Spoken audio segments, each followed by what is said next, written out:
All right, time to move on. At the end of last year, Turkey and the United Kingdom signed a free trade agreement. It was important for both sides. For the UK, I believe it was the first one after it signed a free trade agreement with the after Brexit. And for Turkey, it was important in the sense that it was the largest one, most important one after it has with the European Union. We're going to be finding out more about what this free trade agreement means for both sides and what trade could be looking like in the future. Now, this is not a panel, but rather two keynotes. So the two individual speeches. First, we're going to be hearing from Gonca Batur. She is the Deputy Minister for Trade for the Turkish side. And then once Minister Batur finishes, we'll be hearing from Greg Hands, which is the Minister of State for Trade Policy for the UK.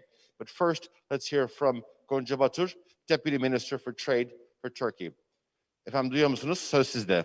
Do you hear us? The floor is yours. I can hear. For the opening speech.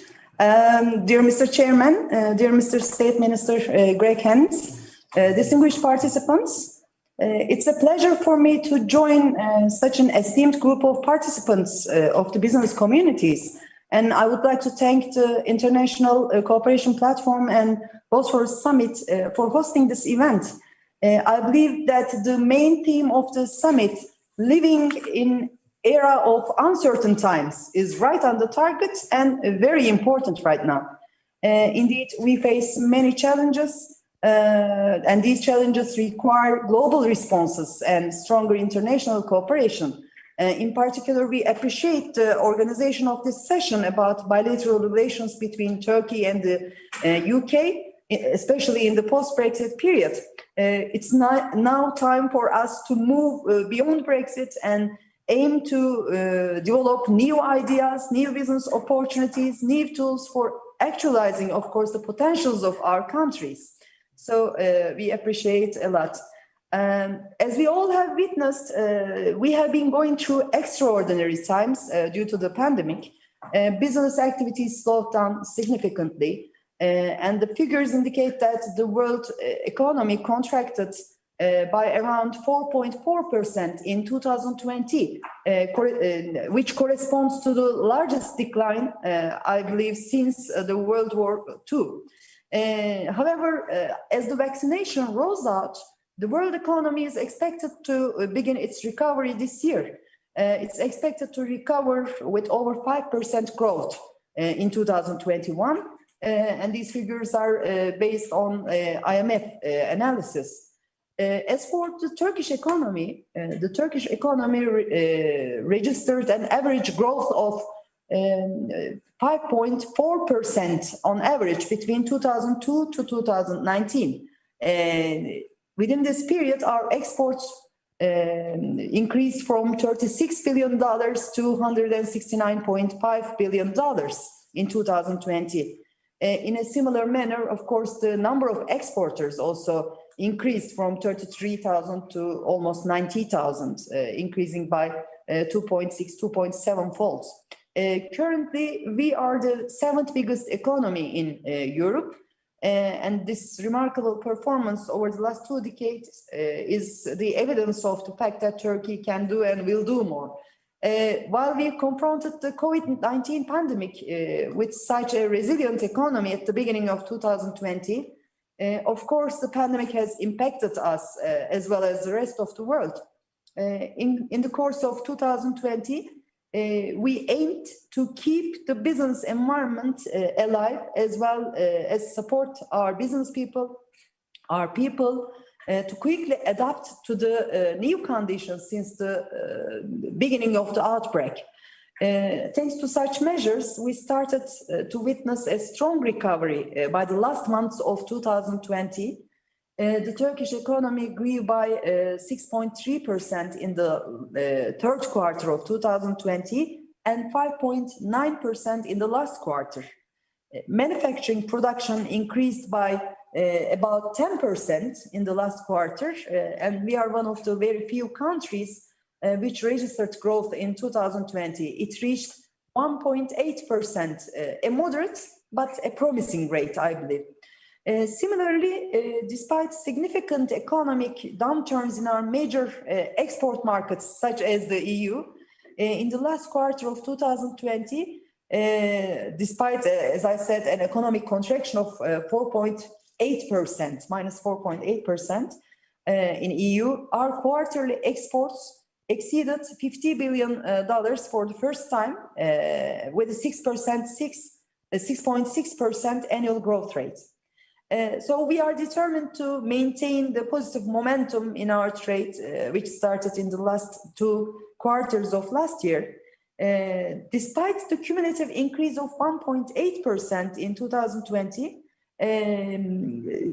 we believe that the last quarter's performance will be much better in 2021. So we estimate the growth reach to 5.8% in 2021. But of course, we are also aware of the need to focus on means of making our economic and commercial relations stronger, more inclusive and more sustainable. As the normalization steps build up, we have to focus on the future, as I said, and according to our medium-term plan, this year we aim to reach $184 billion worth of exports in 2021. So for this, we are determined to reform our economy, pursue more investments in technology and innovation-oriented sectors at such time as countries are aiming to diversify their supply sources, as you know.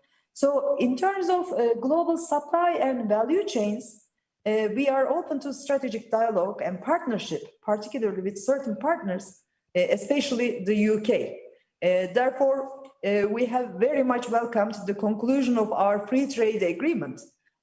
After months of work, signing of the bilateral agreement between Turkey and the UK just at the very end of 2020 was a moment of celebration for our business communities.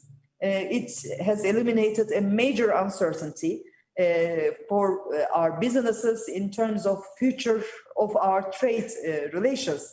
When the UK was a EU member state, her trading relationship with Turkey was governed by the EU-Turkey Customs Union, alongside the arrangements for, of course, agricultural and coal and steel products.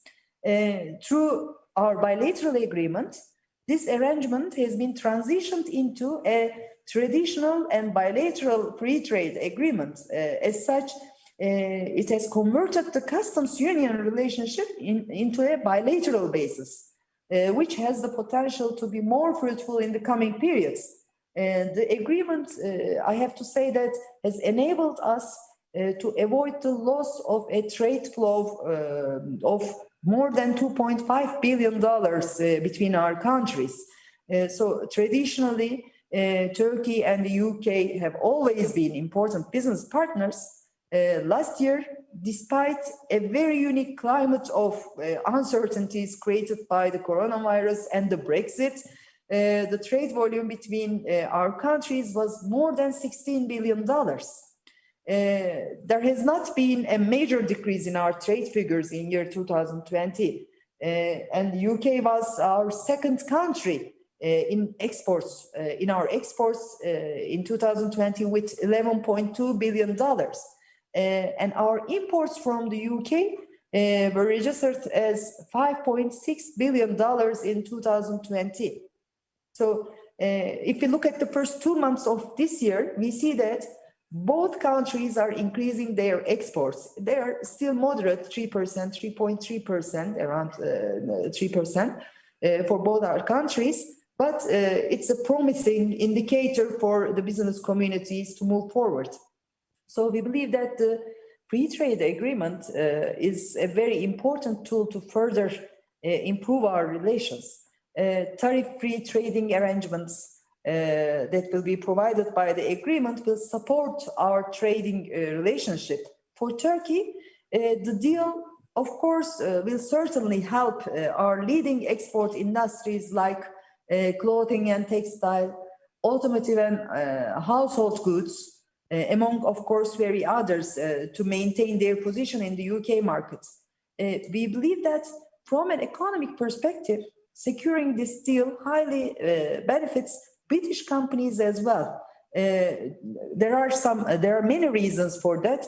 One is, as you can imagine, Turkey's position as a strong economy among its non-EU trade partners. But another one is our companies have a long history between each other. So there are very well established, very well working supply chain, value chain mechanisms between our companies. So this is a two-way win-win agreement, we believe, in the end. It also increases the prospect of Turkey and the UK forging even stronger economic ties during the upcoming decade. Dear participants, I should also say that trade is not the only instrument in our relations between Turkey and the UK. Bilateral investments also play a very important role in our relationships. The UK companies have direct investments worth of $11.1 billion in Turkey in 2020. With this amount, UK became the third largest investor country in Turkey, out of $224.8 billion worth of total foreign investments in Turkey. The number of British companies operating in Turkey exceeded 3,100, and they have been very active in Turkey's business environment. They are no different than the Turkey-based companies themselves. On the other hand, the total FDI of Turkish companies in the UK reached around $3 billion. I believe such investments will give us a more sustainable and a stronger basis for our relationship. There is broad consensus on both sides that in this post-Brexit period, both Turkey and the UK are capable of elevating their current relationship to a higher level. Indeed, the prospects of extending the free trade agreement to areas like services, investment, additional agricultural concessions in the coming 2 years, in the next 2 years, these will be our main objectives so far, so that we can provide a better business environment to our companies. So we have the baseline, which is as good as it was with the customs union. Now we have the chance to improve our free trade agreement by making a more comprehensive one. So completing a more comprehensive agreement, I believe, will lead to greater and stronger cooperation as well. Our agreement signals a genuine and strong intent by the Turkey and the UK to advance the development of our trade and economic relations. I think deepening of our private sector's joint investment and commercial cooperation will definitely contribute to our goals of generating production with more value-added technology. And the FTA is just another step for that objective, I believe. Dear State Ministers, dear participants, of course, we are looking for the ways to make the best use of the agreement with our colleagues from the UK. For the effective implementation, we know that we have to maintain the close dialogue and cooperation between parties and take every possible measure to facilitate the flow of goods and flow of services. We need to find ways to mobilize resources in economic cooperation. I have to mention that Turkey offers excellent investment opportunities in areas like energy, defense, civil aviation, medical products and devices, agriculture, health, infrastructure, and information technologies. We serve as a regional hub for many international companies and have very well established business networks in our proximity, like Central Asia and Middle East. We would be very much interested in working together with the UK counterparts in these regions to further our relations. In this sense, specifically, I also would like to point out that the UK Exim Bank and Turkish Exim Bank has an agreement, for example, to finance jointly projects in Iraq. This is a very important leverage for our companies to expand their businesses, and it will be a very good example to move further. In fact, I want to remind that so far, our contracting companies have undertaken 10,550 projects with a total value of $420 billion all over the world. And they rank only the second after Chinese companies in terms of projects completed overseas. So I believe that we can foster a very profitable partnership in this area, bringing together the capabilities of the Turkish contractors with the financing and technological power of the UK enterprises. One last point I would like to mention is the other important instrument to improve the trade and business environment in Turkey, which is the update and modernization of customs union. So we attach great importance to the update of the customs union, and this is a positive agenda item between Turkey and the EU for 2021 as well. As you all know, the customs union has played a very crucial role in our country's economic integration to the EU, and our trade volume reached $143 billion in 2020, with an increase of nearly 333% with the EU. We believe that the update of the customs union through resolving structural problems and extending the preferential trade relations to new areas will serve the interest of all our trade partners, of course, including the UK. So, dear State Minister, distinguished participants, before concluding my words, I would like to underline once again that the significance of our dialogue to promote our collaboration on many fronts. We are very pleased to have established such a productive working level relationship with our UK colleagues and the UK business community in the recent past. We hope to maintain and strengthen this level of dialogue in the future as well. And so we are ready to contribute and lead in every possible way to support our shared aim of providing a better business environment for our companies. And Turkey will always be ready to provide its support to initiatives that will serve our common interests. On this occasion, I would like to express my regards and thanks to all participants. Thank you. Deputy Minister Batur, thank you very much for those comments.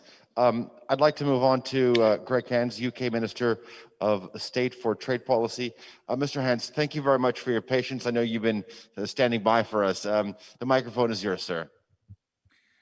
Well, thank you very much indeed, and good morning to the Bosporus Summit.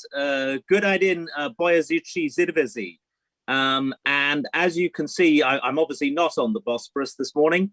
I'm at home in London. Our lockdown restrictions are still in place. I would dearly love to be on the Bosporus, but I'm looking out on the Thames instead.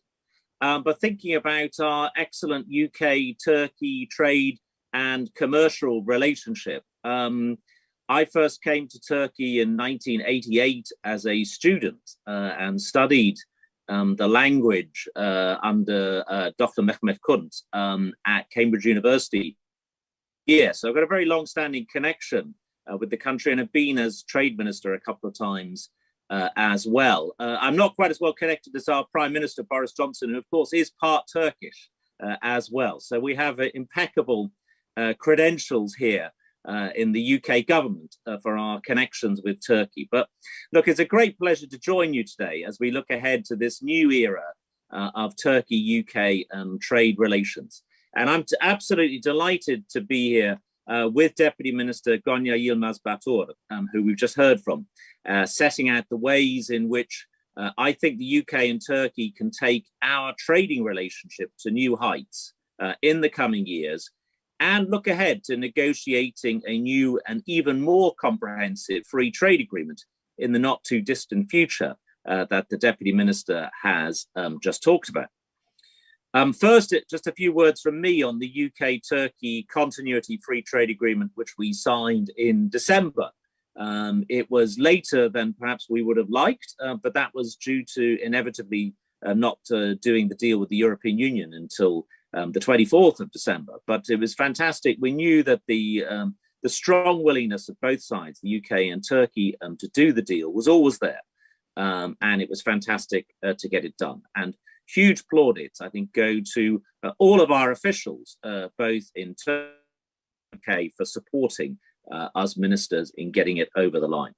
The deal ensures continuity for British and Turkish businesses and provides a solid foundation upon which our nations can work together to build towards an ever stronger, broader, deeper trade partnership in the years ahead.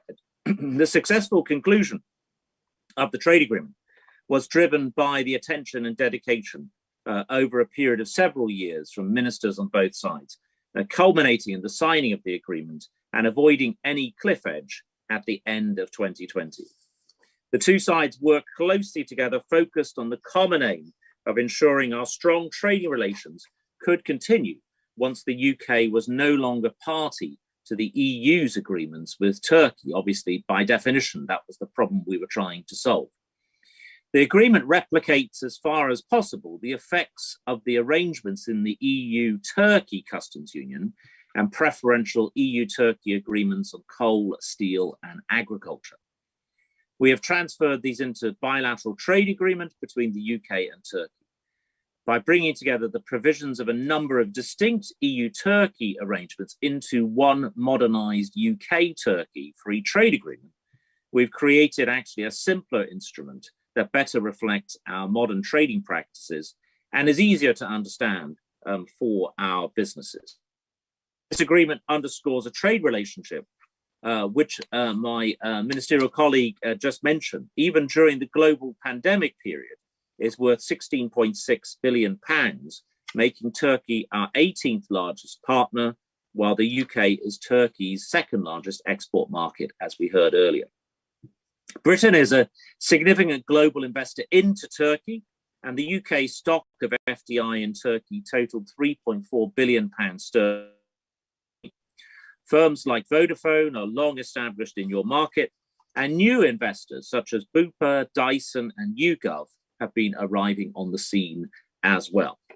And looking ahead, there are so many ways in which we can expand the relationship. Turkey boasts, as we all know, a large, highly educated workforce and world-class industrial resources and expertise. And I always like the concept of UK-Turkey cooperation, particularly on projects in third countries, which Deputy Minister Yilmaz Batur talked about earlier. I think there's a fantastic future for the UK and Turkey cooperating in these areas, using our financial, technological services expertise, and using Turkey's incredible expertise in construction, design, and so on. I think there's a lot of complementarity between the UK offer and the particularly in other countries, say the developing world and so on. I'm looking forward to us cooperating well in that space. So Britain, as a global leader in honing the new technologies that are transforming the global economy, from green finance to offshore wind. Worth remembering, the UK has got the world's largest offshore wind capacity, smart energy, precision agriculture, electric and autonomous vehicles, and space, all of which are also Turkish priorities. Hugely successful UK-Turkey tech conference only a few weeks ago. And I remember when I went to Startup Istanbul, I think I've got the right name of the conference, the Startup Istanbul, I think in 2016, now some 5 years ago, seeing just the incredible number of tech startups taking place in Turkey. And that was obviously 5 years ago. I think the situation now will be even more expanded. But the UK-Turkey Tech Conference, where over 3,000 delegates saw the UK and Turkey work in collaboration to explore closer partnerships across a wide range of technological sectors. It shows the potential to grow our technology links even further in both a commercial and R&D sense. If there's one thing that the COVID-19 pandemic has shown us, it is that technology and innovation will be key to driving a strong recovery wherever you are in the world. So where can we take things next? That is the question in front of us. Where do we go in 2021? The first point to make is that the current continuity FTA contains a commitment to begin negotiations on a more comprehensive FTA in the next 2 years, already mentioned by my colleague. This means that our talk of future collaboration is not just empty words, but rather underlined by binding commitments. We will work towards securing an even more ambitious and comprehensive free trade agreement that is tailored to the specific needs of our economies, which will mean better results and more open markets for our businesses. This will unleash the vast export and investment potential between our countries in goods, and already mentioned by my colleague, going further and faster in services, technology, and other dynamic high growth sectors.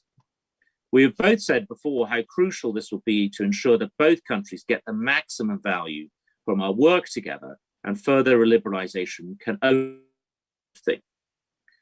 In fact, strengthening our ties with Turkey, already extremely strong. I think I'm right in saying the UK does more trade with Turkey than with any of Russia, Brazil, Mexico, almost any of the BRICS. Turkey is a bigger trade partner for the UK than many of the economies that people think of as being the world's fastest growing medium to large economies. Turkey is a huge, huge partner for the UK. Will form an integral part of our plan to position the United Kingdom at the centre of a network of world-class free trade agreements with dynamic economies across the globe. We have already secured trade deals in the UK with 64 countries worldwide, plus the agreement we have signed with the EU, accounting for £889 billion of total bilateral trade in 2019, with more to follow. And as the world emerges from the COVID-19 crisis, it is vital that Britain, Turkey, and other like-minded nations pull together to champion the cause of free trade and open markets on the global stage. Because fewer barriers to trade mean more opportunities for business, better jobs, higher wages, more consumer choice, and lower prices for both of our peoples. At this time of huge challenge for the international community, remember the enduring strengths that Britain and Turkey share, the capabilities, ambition, growth. While negotiations for a new and comprehensive FTA are still a little way off, in the meantime, our partnership is still growing. Many of you will have heard about Getir launching in London a month or two ago, making the UK its first base outside of Turkey. This is exactly the kind of thing I'm talking about. Small and innovative startups which grow and start trading and investing between our economies.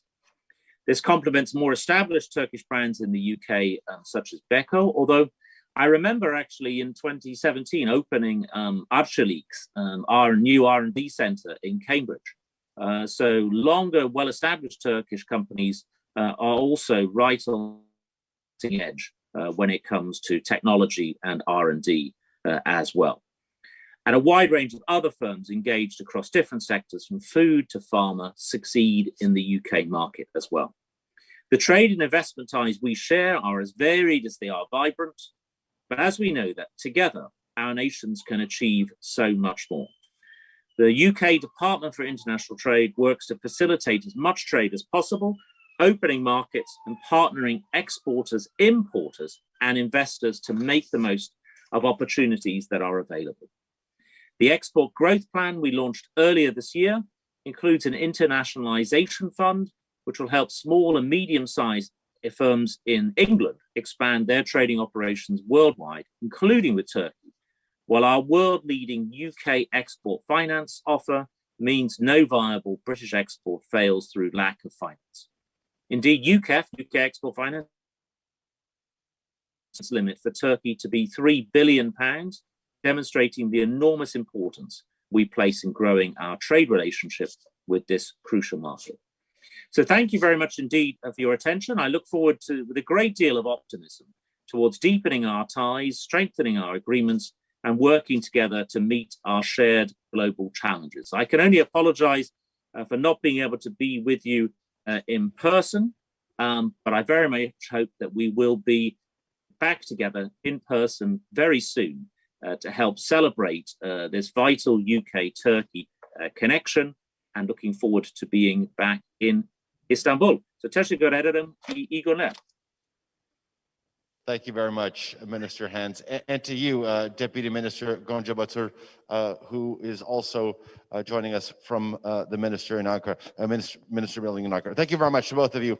Well, it's clear that the current trade deal is only the beginning, and it seems that both sides are looking at ways to pave for new, perhaps more ambitious deals in the future.